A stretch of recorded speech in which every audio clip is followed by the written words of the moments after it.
पूज्य संत आशाराम बापूजी ने रामचंद्र भट्ट को पावर ऑफ अटर्नी पर अपने केस की पैरवी के लिए चुना है। मतलब अब पूज्य बापूजी का केस लीगल टीम नहीं बल्कि रामचंद्र भट्ट पैरवी करेंगे। रामचंद्र भट्ट गुजरात से हैं, जो कि पूज्य बापूजी के साधक हैं। रामचंद्र भट्ट इस केस की पैरवी के लिए पिछले कुछ महीने से पूज्य बापूजी के केस की पैरवी को लेकर प्रयास कर रहे थे। पूज्य संत आशाराम बापूजी से आज्ञा मिलने के बाद अब बापूजी का केस रामचंद्र द्वारा इमरजेंसी पैरोल की इंतरिम बेल लगाई गई है, जिसमें chief justice of Rajasthan high court से इमरजेंसी पैरोल हार्ट के इलाज के लिए रिक्वेस्ट की गई है। और ये भी इंतरिम बेल के लिए कहा है कि जो आशाराम बापूजी की उम्र है वो 85 साल की है।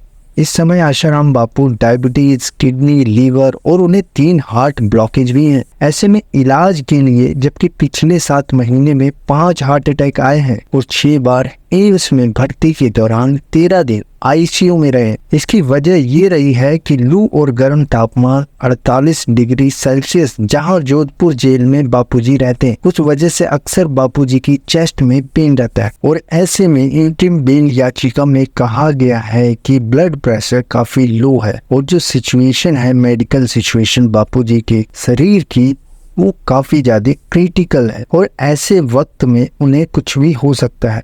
तो ऐसे में मानवीय अधिकार की बात की गई है कि बापूजी को जीने का अधिकार है और लिखा गया है कि कुछ होने से पहले आप इस पर ध्यान दें। और इंतरिम बेल याचिका में ये भी लिखा गया है कि जान के नुकसान होने से पहले इस केस पर ध्यान दें, इमरजेंसी पैरोल दे दी जाए, जिससे मानवीय अधिकारों की रक्षा हो सके और उन्हें तब तक की बेल दी जा सके जब तक कि वो मेडिकली फिट नहीं हो जाते। और आखिर में लिखा गया है कि इस इंतरिम दया याचिका को स्वीकार किया जाए। हरिओम।